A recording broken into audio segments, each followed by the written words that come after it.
Sejam muito bem-vindos a este webinar da Católica Porto Business School, subordinado ao tema Mentoria no Mundo VUCA. Eu queria começar por dizer que quando os oradores convidados, que eu já vou passar a apresentar, me propuseram o tema de mentoria no mundo VUCA, eu considerei que o tema já tinha sido bastante debatido. O VUCA já há muito que nós realmente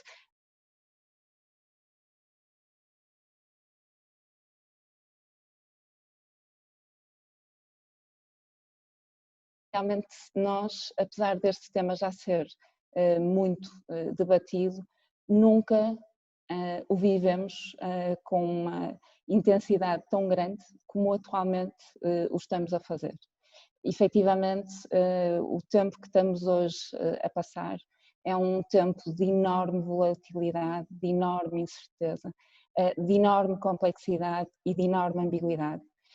E por isso as pessoas são realmente chamadas a tomarem decisões num contexto extremamente exigente e como na nossa perspectiva as empresas são pessoas, interessa-nos perceber como podemos ajudar-nos como pessoas e gestores a ganharmos e a termos ferramentas que nos possam ajudar a ganhar competências, a termos orientações, a ganharmos foco para lidarmos de uma forma mais capaz e de uma forma mais conseguida e gastando também menos energia com este mundo VUCA.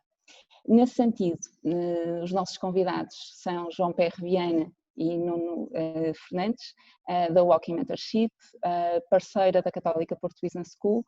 Somos parceiros porque vamos precisamente lançar um programa de mentoring online, a quem desde já eu quero agradecer a disponibilidade para termos já feito o caminho que fizemos até hoje e para estarem hoje aqui neste webinar. Este webinar vai permitir a vossa interação, aliás, é desejável que o façam, que vão colocando as vossas perguntas via chat. Os nossos oradores vão desafiá-los com alguns quizzes, que pedimos que respondam assim que possível, são quizzes muito simples e imediatos, mas são importantes para alimentar também o próprio debate. No final da apresentação do Nuno e do João, eu voltarei para lançar aqui algumas questões que foram colocadas. Peço já desde já desculpa porque de facto não será possível naturalmente colocarmos todas as questões, mas estamos certos de que teremos outras oportunidades para manter esta conversa e para depois continuarmos a dar resposta às vossas questões relacionadas com este tema. Por isso eu vou passar a palavra ao Nuno. Muito obrigado, Ana. Enfim, agradeço aqui na tua pessoa o convite da Católica Porto Business School e agradeço também a toda a equipa que deu suporte e que permitiu montar este webinar. Eu passaria então já à nossa apresentação, aqui partilhar o meu ecrã para que possam acompanhar.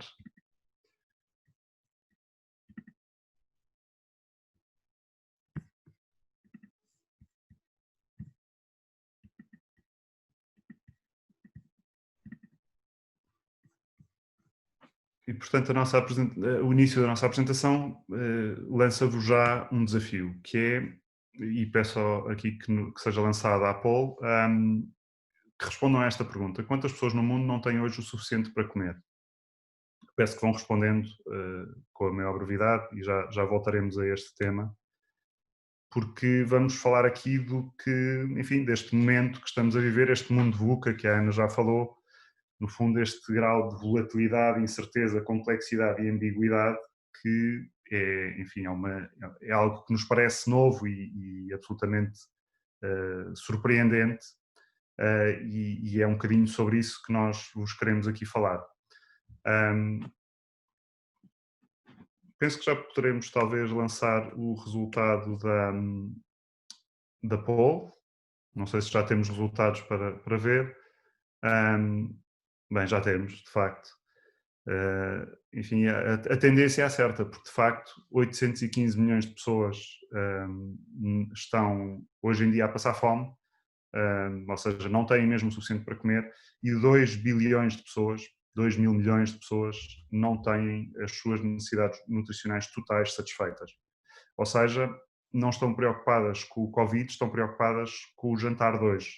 E isto é algo que, se nós olharmos para trás no tempo, para há 100 anos atrás, provavelmente era a realidade da vasta maioria da população humana, ou seja, o problema de facto era sobreviver. Nós há muitos séculos, pelo menos, que biologicamente podemos viver até aos 100 anos, mas na verdade a nossa esperança de vida em Portugal duplicou nos últimos 100 anos e isso não se deveu a nenhuma alteração biológica, deveu-se de facto à alteração das condições de vida.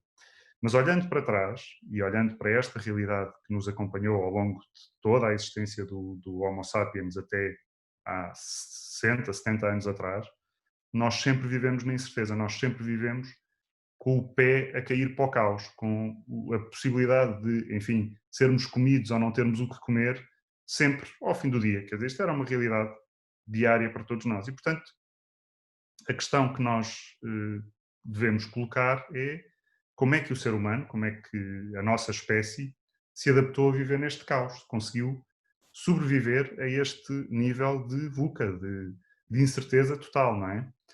E de facto, quando nós olhamos para o passado, podemos encontrar resposta nas tradições e nos ritos, não é? Quer dizer, no fundo, nós ao criarmos um conjunto de realidades ficcionadas, que no fundo eram inventadas por nós, no fundo eram histórias que nós contávamos, conseguíamos com isso trazer algum grau de certeza, de previsibilidade, de controle à nossa vida. E essa foi e é, na verdade, a técnica que nós utilizamos para lidar com a incerteza. É agarrarmos àquilo que podemos eventualmente controlar. E talvez não seja por acaso que grande número destas tradições e destes ritos envolvem alguma forma de caminhada com valor espiritual. Enfim, os exemplos são inúmeros e podemos pegar nos ritos de passagem dos índios americanos, o walkabout dos aborígenes australianos, enfim, que entretanto tem uma série de outras conotações, mas de facto tinha este objetivo. Mas depois as grandes peregrinações que conhecemos, como o Hajj dos muçulmanos, o Caminho de Santiago, as grandes peregrinações em massa dos indianos, dos hindus em direção ao Ganges. Enfim, há de facto aqui um sentido que este processo de andar, de caminhar com um propósito, nos permite recuperar algum controle. É evidente que há uma metáfora muito evidente, quer dizer, passo a passo conseguimos conquistar distâncias enormes, com uma certa persistência conseguimos subir, enfim, a montanha mais difícil, e no fim da subida mais difícil, de facto, temos a melhor vista, não é? Portanto, as metáforas, poderíamos estar aqui horas a elencá-las. Mas há, de facto, qualquer coisa no facto de andar que é natural ao homem, e eu aqui fazia a sugestão que pensássemos desta forma. Andar, na verdade, é a nossa velocidade de cruzeiro. Não é correr, não é certamente andar a 120 km por hora na autoestrada, ou mais, não é andar de avião, e muito menos é andar à velocidade de milhões de bits por segundo das comunicações de hoje. Na verdade, caminhar, pôr um pé atrás do outro, é a velocidade de cruzeiro do homem. E, portanto, quando estamos perante a incerteza, andar ajuda-nos a recuperar a nossa velocidade, a recuperar a nossa perspectiva sobre a realidade e, com isto, ter enfim, um grau de controle, um grau de bem-estar psicológico bastante superior. E é evidente que andar sempre foi uma coisa que aconteceu na natureza. Quer dizer, esta ideia de que nós somos separados da natureza é uma fantasia recente que não tem nenhuma sustentação, mas em todo o caso não era possível sequer no passado pensar em andar que não fosse na natureza, não é? Portanto, caminhávamos na natureza. E, portanto, há aqui uma frase das caminhadas antigas que eu gostava de partilhar convosco, um sentido. Esta frase, ultreia e suseia, era enfim, uma frase de ânimo, de apoio, que era dita, enfim, ainda hoje, em alguns sítios, é dita aos peregrinos, muito típica do Caminho de Santiago, da Via Francisna e das peregrinações a Jerusalém, e que tem um sentido de seguir em frente e para cima. Este em frente e para cima, no fundo, traduz a superação, a viagem interior, o desafio, mas também a conquista, e tem de facto aqui um valor espiritual, um sentido de propósito, que quem faz caminhadas, quem faz estas peregrinações, efetivamente sente. E na verdade o que nós acreditamos é que estas caminhadas nos conduzem à melhor versão de nós mesmos. E com isto gostava de passar ao João, que creio vos irá continuar a apresentação. Eu vou aqui suspender a minha partilha de ecrã. Muito bem, Nuno. Obrigado. E eu gostaria de começar exatamente pela caminhada e pela natureza, e vou-vos perguntar através de mais um quiz quais são, na vossa opinião, os benefícios de o fazer, portanto, em caminhada e na natureza. E enquanto respondem, eu vou-vos falar dos fundamentos, digamos assim, que estão na base da metodologia da Walking Mentorship. Vou-vos começar então por mostrar um pequeno quadro, espero que tenha visibilidade suficiente. O que é que significa realmente fazer mentoria em caminhada e na natureza? Bom, em primeiro lugar, nós estamos a falar de uma ferramenta de desenvolvimento pessoal, e essa ferramenta assenta em 4 passos fundamentais que vocês podem ver neste momento. Trata-se, na verdade, de um ciclo virtuoso, um ciclo de melhoria constante, e é muitíssimo inspirado nos momentos que a própria natureza segue, de forma a renovar-se ano após ano. Enfim, eu sei que nós temos andado muitas vezes afastados, e quem vive nas cidades então às vezes ainda vive mais afastado da natureza, mas se olharmos com atenção, nós vemos esse ciclo que se reinventa ano após ano e que se reinicia no final de cada um. O nome da nossa metodologia chama-se Survival Kit, e a metodologia cria as condições para que cada pessoa possa desacelerar. Este, se calhar, não é só o primeiro passo, mas talvez um dos passos mais desafiantes, face a algumas das questões que o Nuno levantou há pouco, especialmente com a velocidade a que estamos a habituar-nos a ser o novo normal, até provavelmente há um mês atrás. Não sei se foi há um mês atrás ou há um ano atrás, porque realmente o tempo tem estado a esticar nos últimos tempos. O segundo passo prende-se com a possibilidade de reconectarmos connosco mesmo e com quem está à nossa volta, portanto, as pessoas, o meio ambiente, e no momento em que desaceleramos e que reconectamos, é mais fácil entrar neste terceiro passo, que é de ganhar perspectiva, ou seja, ganhar perspectiva sobre o que se pretende mudar ou o que se pretende alcançar no futuro, e provavelmente esta é a forma correta de o fazer. A partir do momento que nós temos uma imagem do que queremos alcançar, podemos passar à ação, e como nós sabemos, é na ação, é exatamente na ação que a mudança pode acontecer. Este formato de mentoria encaminhada, ele acontece, digamos assim, em 3 momentos: a mentoria individual, a mentoria em grupo e as tarefas individuais que funcionam como suporte à consolidação do conhecimento. Já agora estou curioso de ver os resultados do quiz número 2. E fantástico, 95% das pessoas diz que está cientificamente provado os benefícios de caminhar na natureza. Bom, eu vou tentar, efetivamente, dar mais suporte ainda às vossas respostas, que me parece que estão corretíssimas. Começaria então por falarmos um bocadinho sobre a mentoria. Mentoria que nós vemos claramente como um caminho, um trajeto rumo à melhor versão de nós mesmos. O que é então?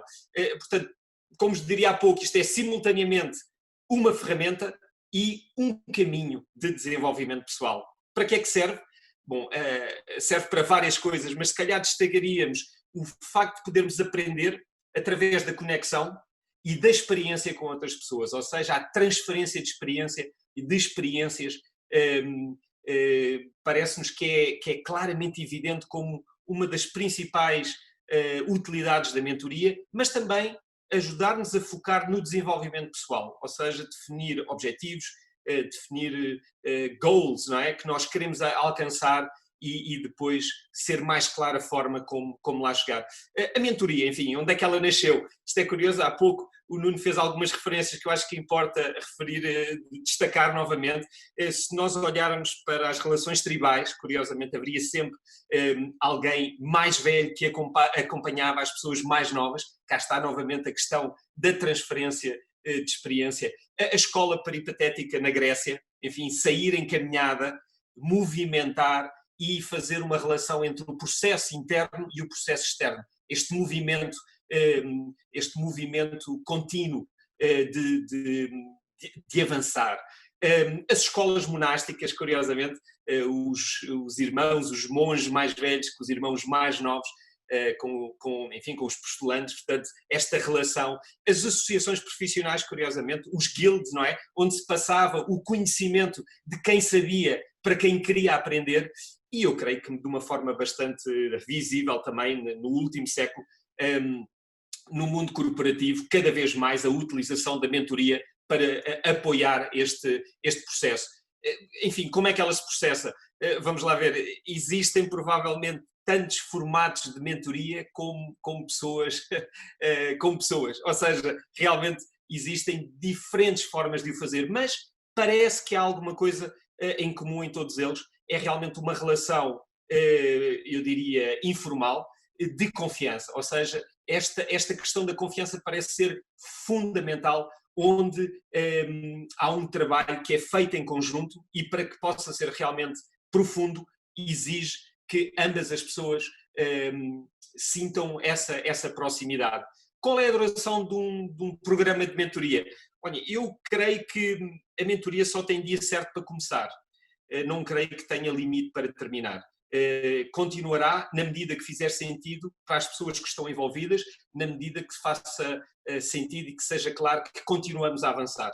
E portanto, eu diria que estas são as questões fundamentais, definindo, se calhar, de uma forma muito breve, o que é a mentoria. Gostaria, no entanto, pegando na pergunta que vos fiz há pouco, passar para a questão da caminhada, porque nós estamos a falar apenas de mentoria, estamos a falar de caminhada, e a caminhada aqui é bastante clarificada nos dias de hoje, exatamente pela ciência, que nos ajuda, digamos assim, a explicar com maior detalhe o que é que acontece dentro do cérebro de quem caminha. Nós temos hoje em dia estudos muito interessantes que, por exemplo, nos ajudam a explicar alterações na plasticidade da estrutura do cérebro, e nós aqui estamos a falar fundamentalmente nas áreas relacionadas com a aprendizagem e com a memória, mas também, por exemplo, a proteção e a reparação de órgãos que estão muito sujeitos à pressão e ao stress, ou seja, a caminhada que funciona quase como um medicamento.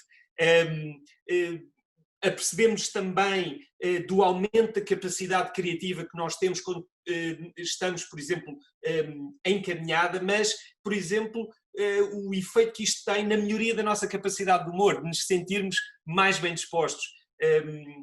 A nossa capacidade de pensamento clarifica e temos forma de visionar e perspectivar o nosso futuro de uma maneira mais tangível. O Nuno há pouco falava da nossa velocidade natural. Eu gosto sempre de referir que nós podemos tentar, logicamente, caminhar rapidamente, aliás, há quem o faça, mas nós só conseguimos caminhar com essa velocidade durante um determinado tempo, porque ao fim desse tempo o nosso corpo pede-nos para nós desacelerarmos e aproximarmos do nosso ritmo natural. Na verdade, isso permite-nos também usufruir do mundo e da vida ao nosso próprio ritmo. E gostaria de destacar que realmente a caminhada, no fundo, ajuda-nos a trabalhar e a melhorar a nossa saúde mental, a melhorar a nossa vida social, e isto é provavelmente apenas algumas das coisas que nós começamos a descobrir, que nos começamos a reconectar, na medida em que a ciência realmente tem trazido cada vez mais suporte a estes temas, a estas questões. Finalmente, gostaria de vos falar da natureza. E aqui, da natureza, nesta ótica de ser quase que em simultâneo uma escola, portanto, um elemento que nos permite aprender, e um hospital que nos permite também tratar de uma série de coisas da nossa vida. Nós temos, enfim, olhado para a natureza como algo exterior ao homem, provavelmente demasiado tempo, quando na verdade nós apercebemos e cá está, com a ajuda da ciência, que nós somos parte da natureza e o afastamento que tem sido produzido não tem sido bom para nós. Hoje sabemos, por exemplo, que estamos, e que ao estarmos mais próximo, em maior contacto com a natureza, isto produz inúmeros benefícios ao nível das nossas funções cognitivas, nomeadamente porque ao estarmos em contacto com a natureza, ao caminharmos, nós estamos a produzir neurotransmissores que têm um impacto tremendo no resultado que é visível neste momento pela ciência, nomeadamente estamos a falar de serotonina, de endorfinas, de neuropinefrina, de dopamina, de anandamina, isto para referir alguns destes principais neurotransmissores, mas na verdade todos eles são legais, são gratuitos e são saudáveis, porque muitas vezes nós fazemos, enfim, uma contraposição do que é que são estes neurotransmissores ou os efeitos destes neurotransmissores com outros elementos conhecidos, enfim, no nosso mundo. Ou seja, quando falamos em serotonina, podíamos estar a falar em efeitos semelhantes ao Prozac, as endorfinas, efeitos semelhantes do oxicodina, a neuropinefrina da ritalina, a dopamina da cocaína e a anandamida da cannabis. Portanto, volto a referir todos estes efeitos altamente positivos, todos eles legais, gratuitos e saudáveis. Sabemos também, por exemplo, quando estamos junto da natureza, a nossa exposição solar ajuda-nos a repor os nossos níveis de melatonina e vitamina D. Isto é curioso porque talvez algumas das pessoas que nos estejam a ouvir hoje não se lembram, porque provavelmente o vosso seguro de saúde não cobre a efetuar nas análises sanguíneas a análise à vitamina D. Eu digo isto porque creio que só a partir de uma determinada idade. E é curioso porque a maioria das pessoas hoje em dia, se fizerem a análise de vitamina D, vão-se aperceber que têm níveis baixíssimos. E isto está fundamentalmente relacionado com o facto de nós hoje estarmos muito mais protegidos face à exposição solar, portanto temos roupa, temos protetores solares, temos chapéus, temos casacos, já não trabalhamos, enfim, como trabalhávamos anteriormente no campo, só que essa diminuição de estarmos expostos a determinados níveis de melatonina e vitamina D, vamos lá ver, aumenta imenso o risco, por exemplo, de depressão. As cores que estão presentes na natureza, nós sabemos que afetam o nosso humor e o nosso estado de espírito. Por exemplo, ouvir água a correr num riacho, num rio, reduz o nosso stress. É isto que a ciência nos tem ensinado. A nossa criatividade aumenta exponencialmente quando estamos imersos, cá está, em ambientes de natureza. E finalmente, eu creio que este é um ponto talvez o mais importante, é que nós começamos-nos a perceber que ao interagirmos com a natureza, nós ganhamos a capacidade de restaurar e reparar a nossa capacidade de atenção. Enfim, há uma teoria à volta disto, a Attention Restoration Theory, se quiserem pesquisar um pouco, mas a nossa capacidade de atenção está altamente comprometida com o uso, eu diria, desequilibrado, excessivo que fazemos da tecnologia hoje em dia. E o que nos apercebemos é que o contacto com a natureza ajuda-nos a restaurar a nossa atenção. E, portanto, fica-nos uma pergunta que é: o que é que será que acontece com as pessoas que vivem este tipo de experiências? Nuno, vamos continuar e ver o que é que acontece. Sim, senhor. Lançamos então o último quiz, e que é, no fundo, o que é que muda na vida das pessoas que vivem esta experiência. Enfim, enquanto vocês respondem, eu vou começar a dar algumas pistas, não querendo condicionar as respostas, naturalmente. Mas, efetivamente, ao fim de umas centenas de pessoas e de uns milhares de quilómetros percorridos em mentoria encaminhada na natureza, nós já temos, de facto, alguma ideia ou alguma perspectiva sobre este assunto, sendo evidentemente que há imenso para estudar e imenso para descobrir e para investigar nesta matéria.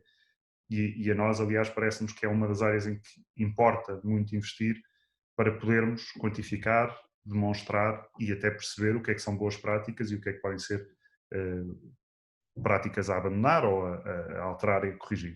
Mas, enfim, daquilo que é a nossa experiência ao fim destes anos, há aqui algumas coisas que já são muito claras.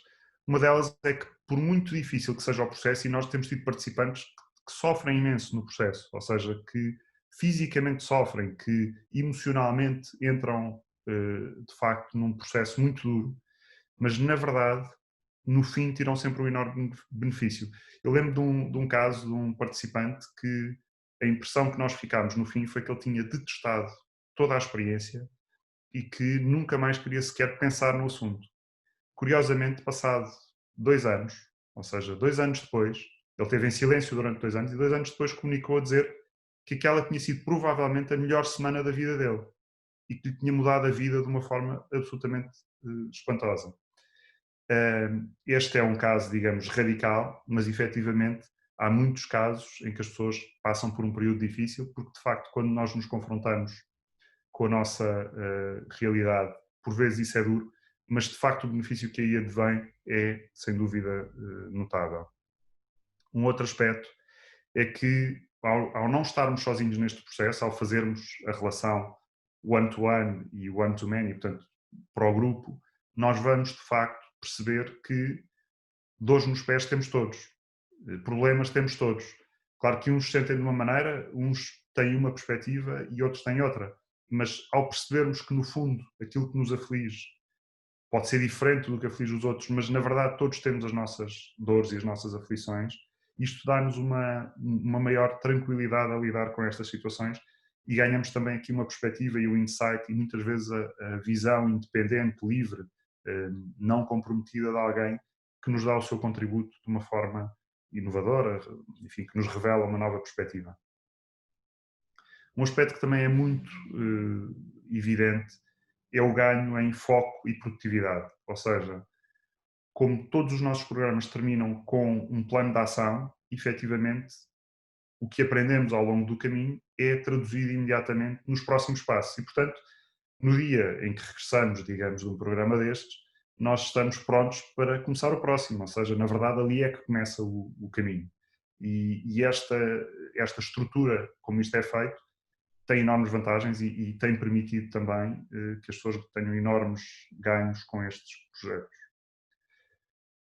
Um outro lado que também não é tão evidente, mas que é muito importante, é de facto criar estruturas sólidas que nos permitem reformular com mais regularidade a nossa agenda. Ou seja, nós na verdade só podemos fazer alguma coisa agora, não é? Quer dizer, ontem e amanhã são momentos em que nós não temos controle. Podemos planear, mas não podemos agir. Mas podemos agir agora e geralmente agimos em função do que a nossa agenda nos diz para fazer. E portanto, ganharmos este controle sobre a nossa agenda e esta visão estratégica sobre a nossa agenda e sobre a importância que ela tem para, de facto, alcançarmos o nosso futuro pretendido ou desejado, é algo que é também uma vantagem muito grande quando temos estes programas. Mas, sobretudo, e talvez isto seja o que mais se liga à questão do mundo VUCA, é que, sendo evidente que nós não podemos controlar a realidade, não podemos controlar o mundo, mas podemos controlar a forma como nós nos adaptamos a essa realidade.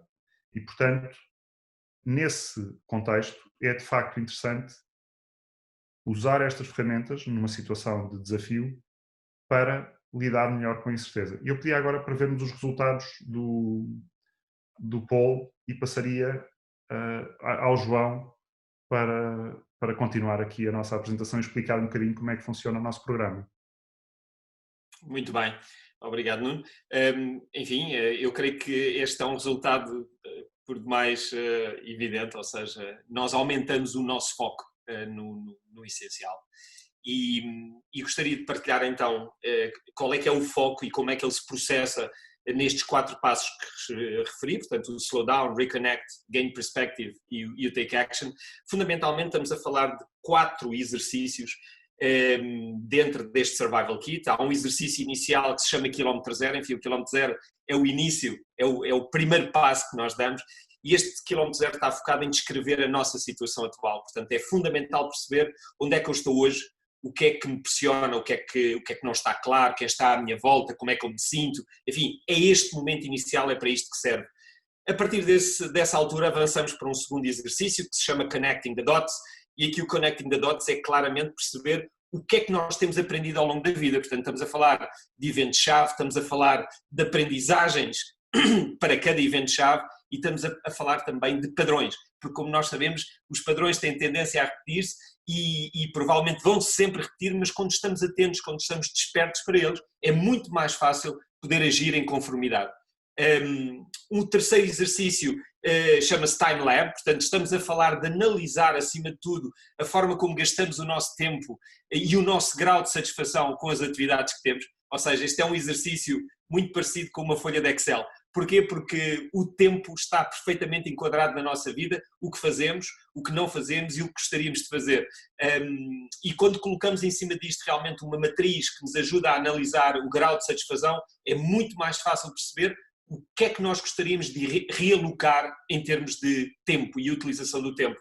O nosso quarto exercício é um inventário pessoal e isto, digamos que é quase como uma SWOT análise feita por nós, mas também feita por algumas pessoas que estão à nossa volta, porque nos permite avaliar a nós próprios em termos de pontos fortes e pontos fracos, mas acima de tudo perceber oportunidades e desafios futuros. Portanto, temos aqui um elemento interior, um elemento exterior, que em conjunto realmente soa a um bom inventário pessoal. Ao entrarmos dentro da terceira etapa, portanto, ganha a perspectiva, os exercícios que nós temos, enfim, um dos exercícios, ou o primeiro, digamos assim, é um exercício de visionamento, que é perspectivar o nosso futuro ideal, porque é fundamental imaginar o que é que nós queremos alcançar numa determinada data. Portanto, não pode ser uma data demasiado longínqua, porque isso, enfim, como podem ver, é quase ficção científica, mas quando nós pensamos a 6 meses, a 12 meses, a 2 anos talvez, é possível realmente ver com maior clareza o que é que nós gostaríamos de alcançar. Ao definirmos o nosso futuro ideal, passamos para um exercício que dá pelo nome de Purpose and Outcomes, portanto estamos a falar do nosso propósito e onde é que nos queremos focar. Portanto, é uma oportunidade de alinhar as nossas intenções com as nossas ações, visto à lupa do nosso propósito de vida. Para algumas pessoas é a primeira vez que esta questão se coloca, que é fantástico, para outras é uma revisão, é algo com quem tenho vindo a trabalhar ao longo dos anos. Entramos então, digamos assim, no quarto passo do Take Action, e este quarto passo divide-se em 2 exercícios. Um que está relacionado com assumir a responsabilidade, portanto, é o momento de detalhar os objetivos que queremos alcançar, portanto, entramos aqui claramente num processo de afunilamento para nos focarmos o máximo possível nas 3 ou 4 coisas que queremos fazer, que queremos alcançar, e o último exercício dá pelo nome de quilómetro 1. Porquê? Porque realmente já avançámos, já fizemos percurso depois do quilómetro 0 e está na hora de colocar o nosso plano de ação em movimento. E gostaria só de reforçar que é sempre uma jornada interior e exterior, porque nós não vivemos sozinhos. Nós temos um processo interno, mas esse processo interno tem sempre reflexo, tem sempre impacto nas pessoas que vivem à nossa volta, com quem trabalhamos, com quem estamos próximos. Independentemente depois do tipo de relacionamento, mas esse impacto existe sempre. Eu provavelmente lançava aqui um desafio que era conversarmos um bocadinho dentro de um programa de Walking Mentorship, leia-se, com uma sessão de Q&A, e iria passar para a Ana Corte Real para continuar a nossa sessão. Obrigada, João e Nuno. Nós aqui foram colocadas algumas questões. Eu vou aqui começar por uma que já percebi que também, até por várias conversas que tenho tido em relação a este tema, é muito transversal. Estes programas de mentoria em caminhada têm um lado físico, em que as pessoas muitas vezes se retraem porque ficam sem saber se têm, no fundo, a preparação física necessária para fazer, por exemplo, um programa de uma semana de caminhada e de 20 km ou de 22 ou de 17 ou do que seja por dia. Como é que isto se passa? Muito bem. Quando eu... Então, começo eu. Na verdade, o andar nunca custa nada, é sempre a parte fácil destes programas. Eu percebo que de facto é uma, e muitas vezes as pessoas têm essa dúvida, essa hesitação, esse receio, mas na verdade andar 20 km por dia, que é basicamente o que nós fazemos nos programas de Walking Mentorship, não é nada que esteja para além do alcance do comum dos mortais, ou seja, não requer nenhuma preparação física especial, não requer nenhuma forma física especial, requer talvez que a pessoa comece a treinar um ou 2 meses antes, comece a fazer algumas caminhadas, a deixar o carro estacionado um pouco mais longe, a habituar-se a andar com uma mochila às costas, porque isso é uma coisa que às vezes, enfim, causa ali alguma necessidade de adaptação, escolher um bom calçado, mas na verdade tudo isso são, digamos, aspectos secundários. Eu sei que eu referi que toda a gente tem dores nos pés.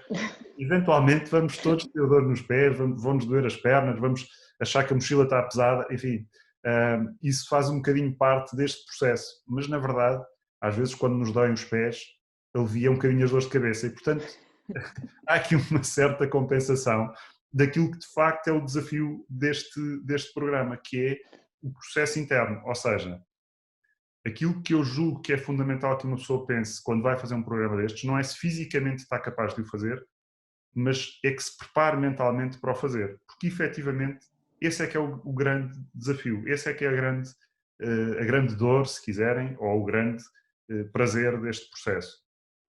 Aqui efetivamente acrescentaria apenas que nós inicialmente, enfim, há 3, 4, 5 anos atrás achávamos que deveríamos ter sempre planos de preparação para as pessoas usufruírem da parte física o melhor possível. O que nós nos apercebemos é que realmente as pessoas mentem tremendamente, portanto diziam-nos muitas vezes que se preparavam e na verdade o primeiro dia de preparação era o primeiro dia que apareciam no programa com a mochila às costas. E então o que nós fizemos efetivamente foi criar condições para que também seja possível indicar à pessoa qual é o programa que melhor se adapta, porque imaginemos, nós termos programas que correm, enfim, em planície, eu diria que são excelentes, entre aspas, para os mentirosos que dizem que fazem exercício ou levar as pessoas aos Alpes, enfim, que é um bocadinho diferente, mas por outro lado é também importante termos estes diferentes desafios, porque a parte física tem que estar numa boa ligação com a parte mental, ou seja, não podemos caminhar em demasia, mas também não podemos deixar de caminhar. Ou seja, temos que caminhar o suficiente, cá está, para produzir esta quantidade de neurotransmissores, para ter este contacto com a natureza e depois ter o tempo e a qualidade suficiente para poder parar, para poder descansar, para poder ter tempo individual, escrever, ler, etc. Eu agora tenho aqui outra que não deixa de estar relacionada com esta questão, porque é assim, eu ponho-me do lado de quem está a ouvir e ouvir falar em 20 km por dia não é assim tão pouco.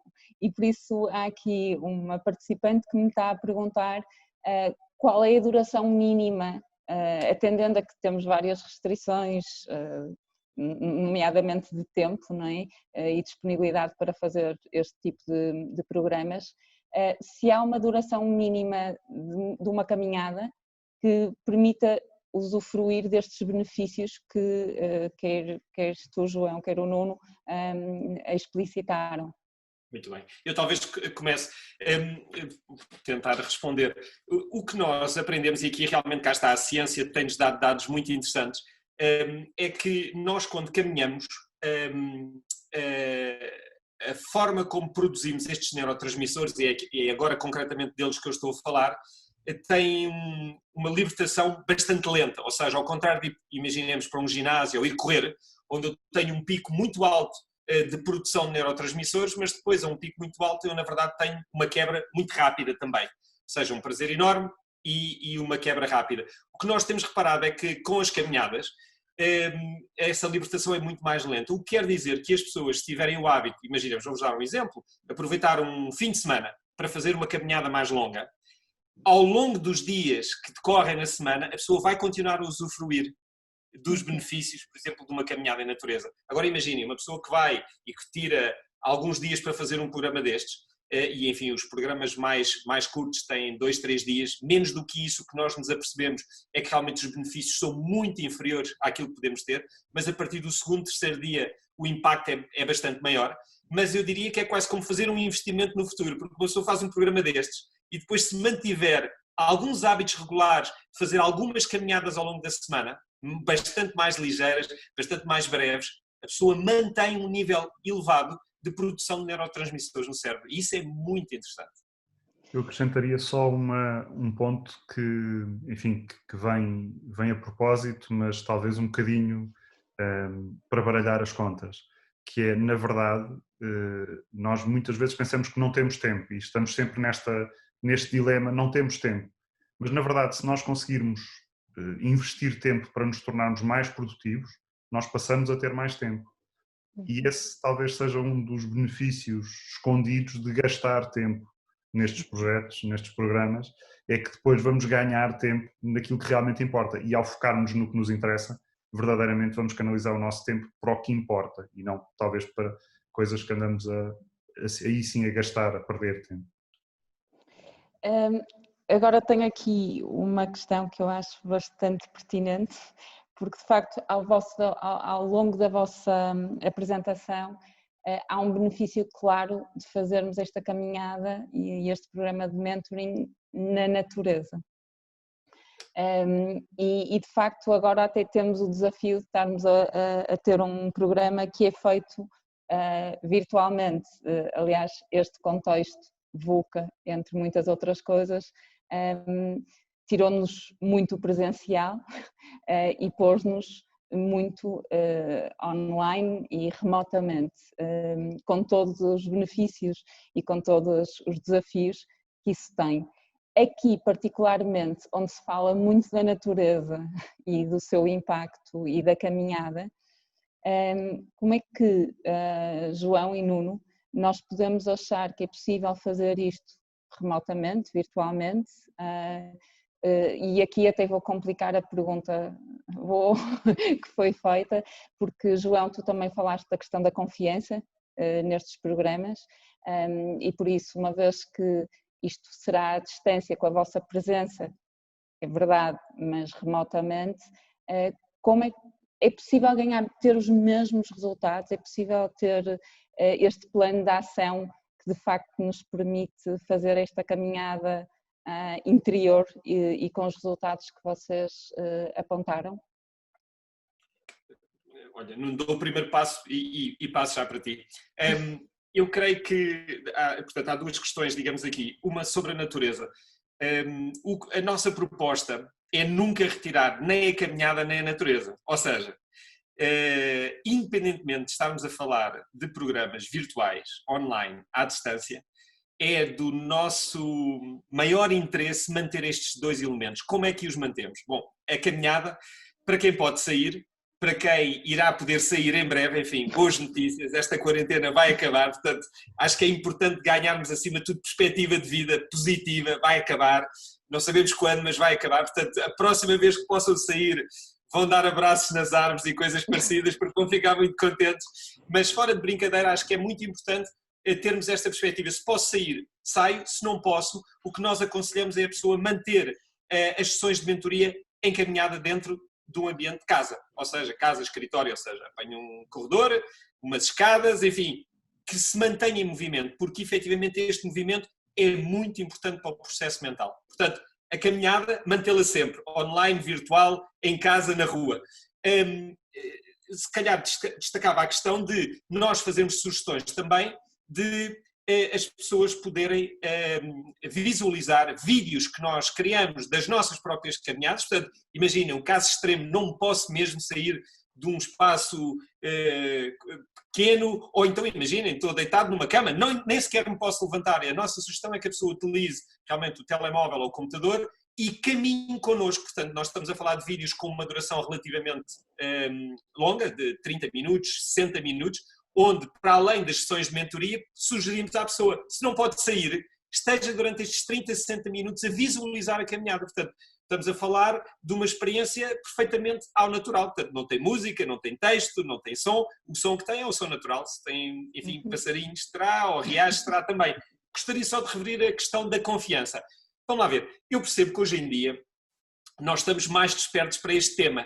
Mas reparem, nós fazemos mentoria online e virtual há mais de 3 anos. Ou seja, esta questão da confiança já é feita há vários anos de pessoas que estão a 6, 7, 8 mil quilómetros de distância. Nós nunca vamos estar juntos a não ser que estejamos num programa, imaginem, de grupo. Portanto, desde o primeiro contacto até o último momento, a confiança ela é construída, acima de tudo, por um princípio que nós temos. Por acaso é o princípio 3 dos nossos programas, que é quanto mais se dá, mais se recebe.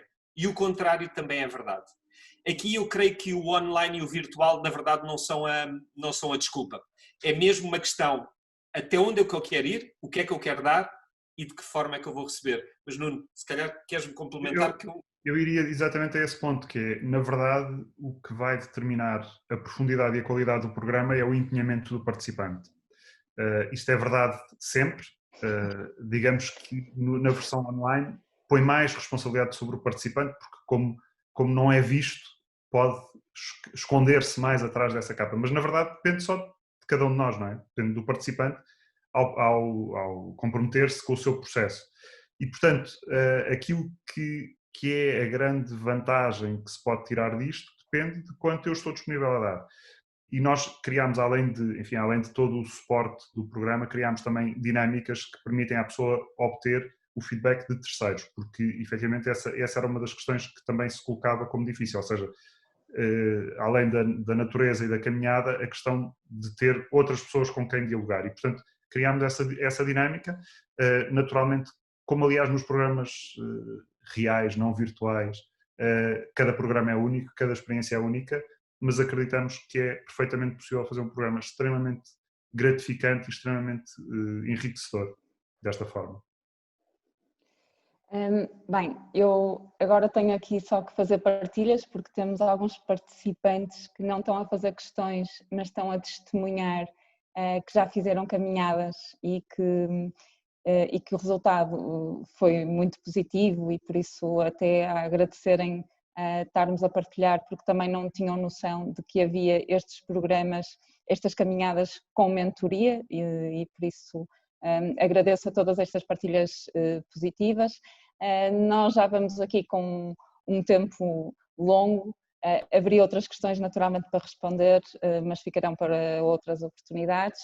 A nós resta-me, e eu aqui, depois de ouvir o Nuno e o João, acho que de facto é interessante nós percebermos que fizemos uma boa caminhada neste webinar, percebemos que caminhar não é só ir do ponto A ao ponto B.